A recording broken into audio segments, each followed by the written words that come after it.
energy of a baseball thrown at 90 miles per hour. To produce a particle with that much energy, you would need accelerators millions of times more powerful than the Large Hadron Collider. In 2021, another particle of similar impossible energy was detected and named the Amaterasu particle, arriving from a direction that points toward an empty region of space where nothing massive enough to produce it is known to exist. There is a theoretical ceiling on how energetic a cosmic ray can be, called the GZK limit. Any particle traveling far enough through the universe should collide with the photons of the cosmic microwave background and lose energy before it reaches us. The Oh My God particle and the Amaterasu particle both exceed this limit by a staggering margin. Either they were produced almost next door to our galaxy, in a region of apparent emptiness, or the laws of special relativity break down at extreme energies in ways we do not understand. Something out there is a weapon. We do not know where it is. We do not know what it is. And it is firing at us right now. Number 5. What triggered the Big Bang? We know the universe began approximately 13.8 billion years ago in a state of infinite density and temperature that we call the Big Bang. We can reconstruct events from fractions of a second after that moment with extraordinary precision. The nucleosynthesis of the first elements, the formation of the first atoms, the generation of the cosmic microwave background, we have mapped it all in remarkable detail. But there is a wall. A hard, impenetrable mathematical boundary at time equals 0. At the singularity itself, the equations of general relativity break down completely. They produce infinities. They output nonsense. We have no physical theory that can describe what happened at the moment of creation, let alone what existed before it. The concept of before the Big Bang may not even be meaningful, since time itself may have begun at that moment. But if time had a beginning, what caused it to begin? What mechanism triggered the singularity? What existed in the state before existence began? These are not philosophical questions anymore. They are the frontier of modern cosmology and physics. Eternal inflation, quantum tunneling from nothing, cyclic universe models, colliding brains from string theory, these are serious mathematical proposals from serious scientists. None of them have been proven. None of them can currently be tested. The universe is hiding its own origin from us behind a wall of broken mathematics, and every attempt to look past that wall ends in equations that refuse to cooperate. Number 4. Why the universe has the cosmological constant it has. The vacuum of space is not empty. According to quantum field theory, empty space seethes with virtual particles constantly popping in and out of existence, generating a background energy known as vacuum energy. This energy should contribute to the cosmological constant, the value that determines the rate at which the universe is expanding. Physicists calculated the predicted value of this vacuum energy from quantum theory. Then they measured the actual value from cosmological observations. The theoretical prediction is 10 to the power of 120 times larger than the observed value. That is a 1 followed by 120 zeros. There is no other prediction in the history of science that is wrong by this magnitude. It is not a small discrepancy. It is not a rounding error. If the cosmological constant matched the theoretical prediction, the universe would have expanded so violently in its first moments that no atoms, no stars, no galaxies, no matter of any kind could have formed. We would not exist. Instead, the observed value is tuned to a precision of 1 part in 10 to the 120th power. We have no mechanism to explain this tuning. We have no physical principle that forces the cosmological constant to be small. We just observe that it is, and that without this staggering coincidence, reality would be an expanding void of nothing. The universe knows something about its own vacuum energy that our best mathematics cannot capture, and it is not telling us what it is. Number 3. The full structure of the universe beyond our horizon. Right now, there is a boundary around you. It is called the cosmic horizon, and it sits approximately 46 billion light-years in every direction. It is not a wall. It is the edge of the observable universe, the furthest point from which light has had time to reach us since the Big Bang. Beyond it, space continues. Physics continues. Matter continues. We just cannot see it. The question of what lies beyond that horizon is not merely philosophical, it is one of the most profound unsolved problems in cosmology. The universe could be finite, curving back on itself like the surface of a sphere, meaning that if you traveled far enough in one direction you would eventually return to your starting point. Or it could be infinite, extending without boundary or limit through dimensions of space forever. Current measurements of the universe's curvature suggest it is extremely flat, which is consistent with infinite extension, but we cannot confirm this. We can only say that if the universe is curved, the radius of that curvature is larger than we can observe. In the infinite case, every possible arrangement of matter must eventually repeat. The laws of quantum mechanics allow only a finite number of possible configurations of particles in a given volume of space. In an infinite universe, every configuration must appear infinitely many times. There is a region of space beyond our horizon that is an exact copy of our observable universe. There is a region where Earth exists but history diverged at some point in the past. There are regions where the laws of physics are subtly different. There are regions too alien and strange to describe. All of it is happening right now, beyond the edge of everything we can ever hope to see, and the universe is keeping it permanently out of reach. Number 2. The true fate of the universe. Physics gives us several possible endings. The Big Freeze, the universe continues expanding, stars burn out one by one, black holes evaporate through Hawking radiation over incomprehensible timescales, and existence fades into a cold uniform darkness of maximum entropy. The Big Rip, dark energy strengthens over time until it tears apart galaxies, then solar systems, then atoms, then space itself in a final violent unraveling. The Big Crunch, expansion eventually reverses and the entire universe collapses back into a singularity.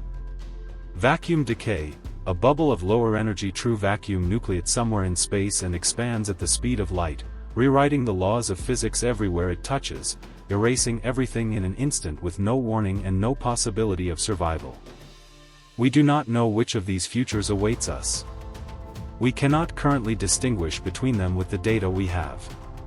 The answer depends on the true nature of dark energy, which, as we established earlier, we do not understand. It depends on whether the cosmological constant is truly constant or whether it will change over time. It depends on physics beyond our current models. The universe knows how it ends. We have 4 competing hypotheses and no way to test them on human timescales. The endpoint of all existence is one of the most consequential facts in the history of knowledge, and we are completely in the dark. Number 1. Whether we are alone.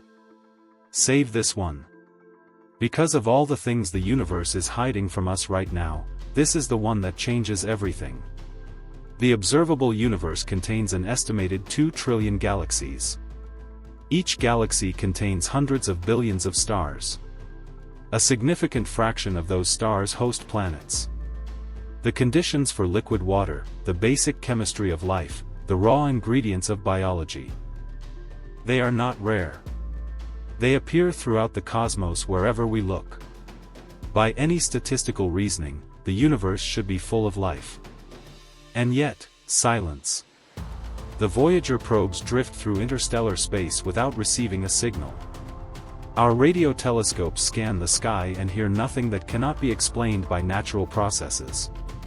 The SETI project has been listening for decades. Nothing. We have sent messages. We have mapped the galaxy. We have strained our instruments toward every promising signal and followed every anomalous transmission. The universe looks back at us and says nothing. This is the Fermi paradox. And in the 70-plus years since Enrico Fermi first asked the question, "Where is everybody?" we have not made meaningful progress toward answering it. Every proposed solution is more disturbing than the silence itself. Either life is so rare that we are effectively alone in the observable universe despite all probability. Or civilizations inevitably destroy themselves before they can communicate across interstellar distances. Or something is actively preventing contact. Or the signals are there and we lack the instruments or the intelligence to recognize them. Or the universe is deliberately, systematically hiding the evidence. Right now, somewhere in the 2 trillion galaxies of the observable universe, there may be a civilization looking at its sky with the same instruments, the same silence, the same unresolved terror of being the only ones. Or there may be a civilization that knows the answer and has chosen not to share it. Or we may be the only question the universe ever asked itself. The silence is the universe's deepest secret and perhaps its cruelest one. And every night, when the sky goes dark and the stars come out, we are looking directly at it and hearing nothing at all.